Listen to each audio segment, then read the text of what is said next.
Quer dizer que a sociedade brasileira é baseada na destruição ou na autodestruição dos melhores. Pois é, a pessoa, tanto ser desprezada, pisada, ela acaba contraindo o vício. Então se autodestrói preventivamente para que não a destruam.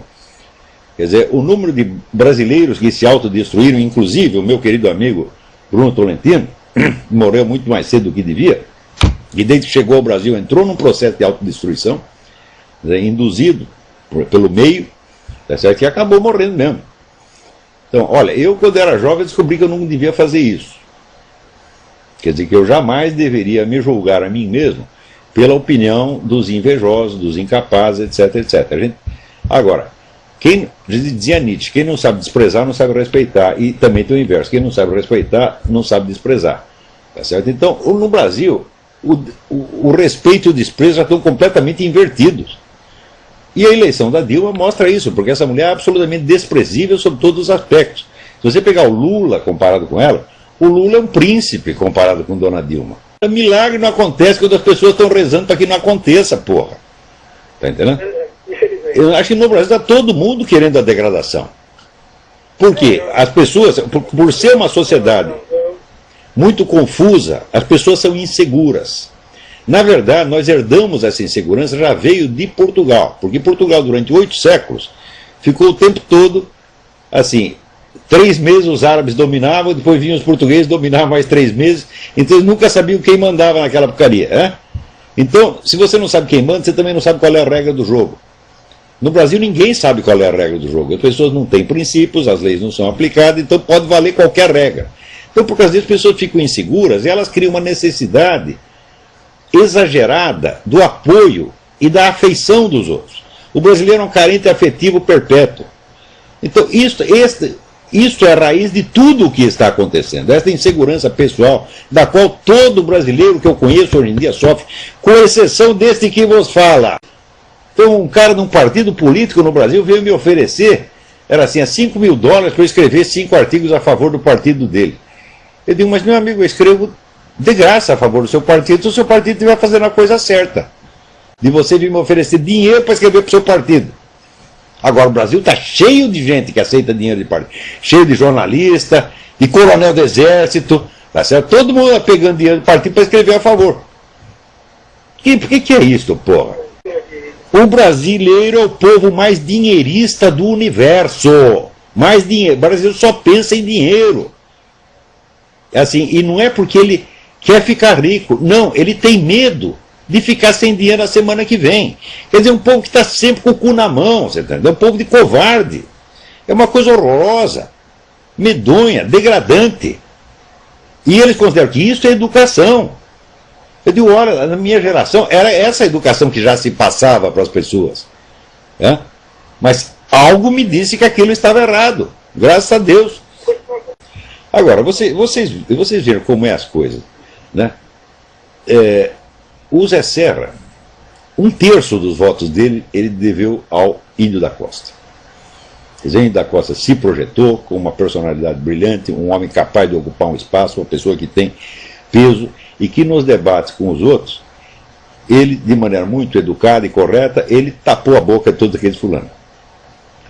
Outro 1/3 ele deveu ao movimento antiabortista, que é a única militância conservadora organizada que tem no Brasil.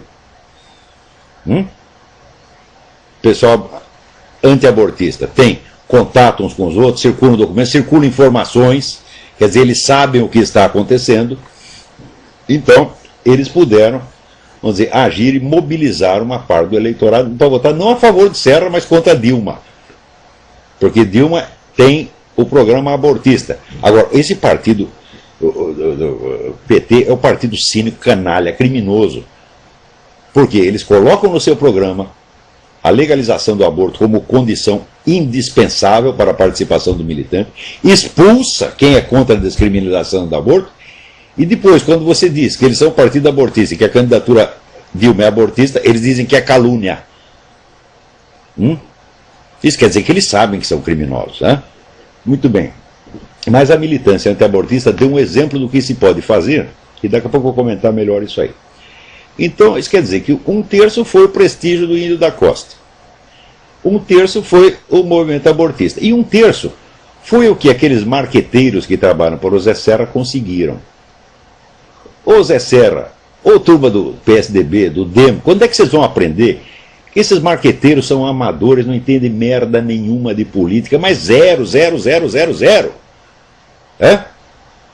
Agora, a confiança que tem em marqueteiro é uma coisa incrível. E o marqueteiro, então, vai lá e cria aquela imagem bonitinha, né? Do sujeito, uma imagem toda empoada, cor-de-rosa, constituída exclusivamente de bom mocismo, e quer que o sujeito vença com isso. E os caras... Agora, quando chega alguém que estudou o negócio, explicou, olha, assim, assim, assim, eles não querem ouvir, porra. Porque no Brasil o conhecimento é uma coisa ofensiva.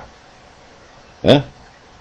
Eu nunca conheci, digo para você, eu nunca conheci no Brasil uma pessoa de liderança, seja no meio militar, industrial, comercial, bancário, eclesiástico, universitário, que não tivesse um complexo de inferioridade intelectual monstruoso, onde o sujeito quer posar de intelectual, mas não quer aprender nada, não quer estudar, tá certo?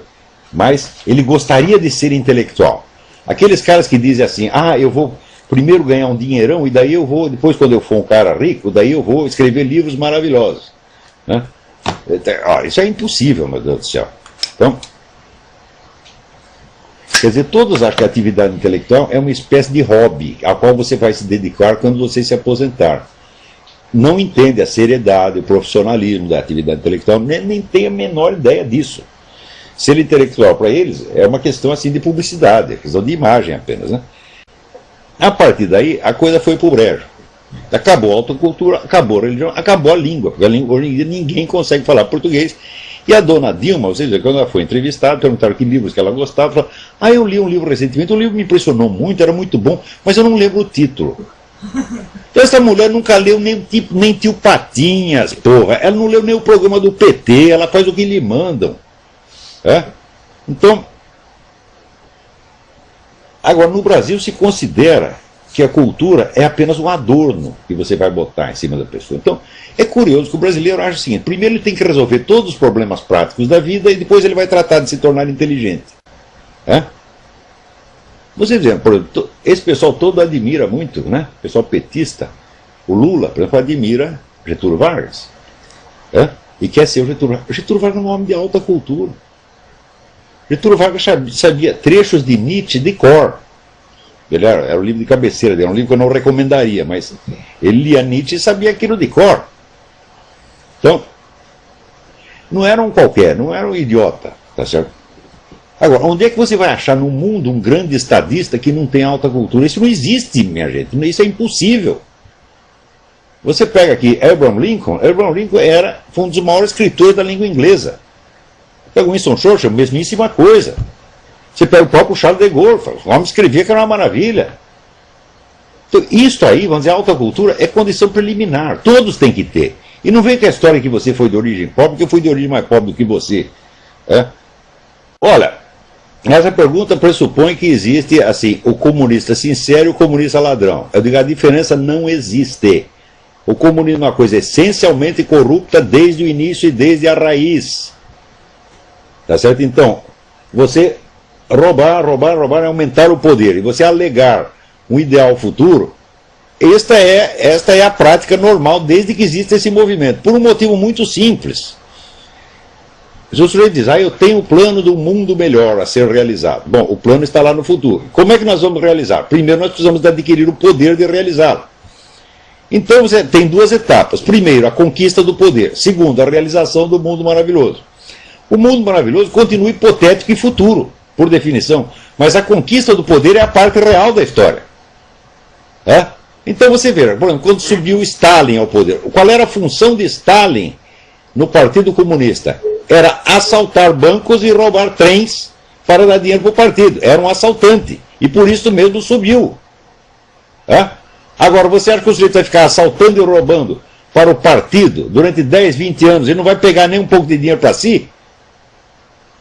O bom ladrão, meu filho, não existe. É? Então, todos eles sempre assim, sempre... A conquista do poder total implica o domínio total sobre a riqueza, meu Deus do céu. Sempre foi assim desde o início. Então não existe assim, o comunista idealista e o comunista ladrão, o comunista autêntico e o comunista fingido. Não, são todos fingidos. Isso é da natureza da coisa.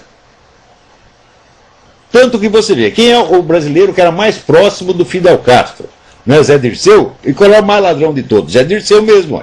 Então você ouviu falar de roubalheiras. A diferença é que você não vai ouvir falar mais. Porque vai vir o Plano Nacional de Direitos Humanos, tá certo? E a mídia vai ser toda controlada. E quer saber, esses empresários de mídia todos vão abrir as pernas. Vão pedir uma vantagenzinha qualquer e vão todos abrir as pernas. O amor deles à liberdade de imprensa é assim, é puro oportunismo, é só na hora que lhes interessa.